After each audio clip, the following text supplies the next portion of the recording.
ಆದರೆ ಇಲ್ಲಂತ ಅವ್ರು ಹೇಳ್ತಾರೆ.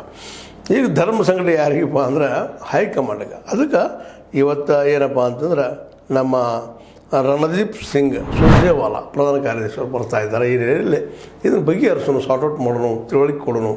ಇದನ್ನು ಬೀದಿರಂಪ ಹಾದಿರಂಪ ಮಾಡೋದು ಬೇಡ, ಇದರಿಂದ ಕಾಂಗ್ರೆಸ್ ಫಲಕ್ಕೆ ಬೀಳ್ತದೆ ಅನ್ನೋದು ಕನ್ವಿನ್ಸ್ ಮಾಡೋದು ಬಂದಿದ್ದಾರೆ ದಿಲ್ಲಿಯಿಂದ.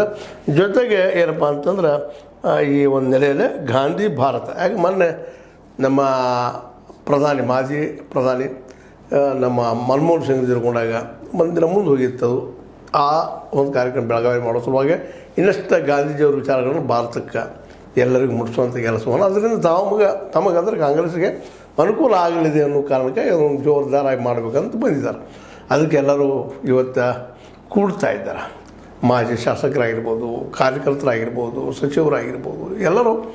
ಆ ನಂತರ KPCC ಏನದ ಅದು ಬೋರ್ಡ್ದವರು ಕೊಡ್ತಾ ಇದ್ದಾರೆ, ಮಾತಾಡ್ತಿದ್ದಾರೆ, ಶಾಸಕರು ಬರ್ತಾಯಿದ್ದಾರೆ, ಎಲ್ಲರೂ ಉಳ್ಕೊಂಡು ಇವತ್ತು ಮಾತಾಡ್ತಿದ್ದಾರೆ. ಈ ಸಂದರ್ಭದಲ್ಲೇ ನಮ್ಮ ಸುರ್ಜೇವಾಲಾ ಅವರು ಒಂದಿಷ್ಟು ರೆಸ್ಟ್ರಿಕ್ಷನ್ ಹಾಕುವಂಥದ್ದು, ಎಲ್ಲರೂ ತಮ್ಮ ಮಾತುಗಳನ್ನು ಮಾತಾಡಲಿಕ್ಕೆ ಅವಕಾಶ ಕೊಡಲಾರ್ದ, ಇದನ್ನು ಬೀದಿ ಇಳುವಲಾರ್ದ ನೀವು ಇದ್ದಂಥವ್ರು ಇಲ್ಲೇ ನಮ್ಮಲ್ಲಿ ಮಾತಾಡಿ ನಿಮ್ಮ ಅಭಿಪ್ರಾಯ ಹೇಳಂತೆ ಅವ್ರು ಕೇಳ್ಕೊಂಡು ನಂತರ ಇದು ಶಮನ ಮಾಡುವಂಥ ಕೆಲಸ ಮಾಡ್ತಾಯಿದ್ದಾರೆ.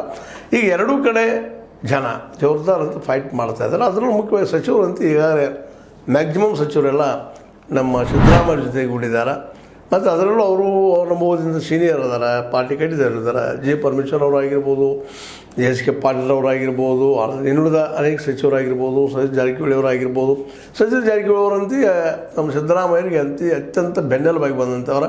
ಅವ್ರದಕ್ಕಿಂತ ಮುಖ್ಯವಾಗಿ ಇಲ್ಲೇ ನಮ್ಮ KN ರಾಜಣ್ಣ, ಇನ್ನುಳಿದವ್ರು ಸಹಿತ ಇಲ್ಲ ಇದು 5 ವರ್ಷ ಮುಗಿದ ತನಕ ಇವರೇ ಇರಲಿ, ಮುಂದಿನ ಇದಕ್ಕೆ ನೀವು ಆಗುವಿರಂತೆ ಅಂತೇಳಿ ಮುಂದೆ 5 ವರ್ಷ ನಾವು ನಿಮ್ಗೆ ಕೇಳೋದಿಲ್ಲ ಅಂತೇಳಿ ಇವ್ರಿಗಿಂತ ವಯಸ್ಸಿನ ಸೀನಿಯರ್ ಅಂತ ಮಿನಿಸ್ಟರ್ಗಳು ಹೇಳ್ತಿದ್ದಾರೆ. MP ಪಾಟೀಲ್ ಇವರು ಸಮಕಾಲೀನರು, ಇವರು ಹೇಳ್ತಿದ್ದಾರೆ ಇಲ್ಲಪ್ಪ ಇದು 5 ವರ್ಷ ಇಲ್ಲ, ಚೇಂಜ್ ಇಲ್ಲ ಅಂತೇಳಿ. ಯಾಕಂದರೆ ಗೊಂದಲ ಇಡಿಸೋದು ಬೇಡ, ಈಗ ಸರಿಯಾಗಿ ನಡೀತಾ ಇದೆ ಮಾಡಲಿ ಅನ್ನುವಂಥ ಕಾರಣಕ್ಕೆ. ಆದರೆ ಇದನ್ನು ಒಪ್ಪುವ ಸ್ಥಿತಿಯಲ್ಲಿ ಈ ಒಂದು ಒಕ್ಕಲಿಗರ ಒಂದು ಏನಪ್ಪ ಸಂಘ ತಯಾರಿ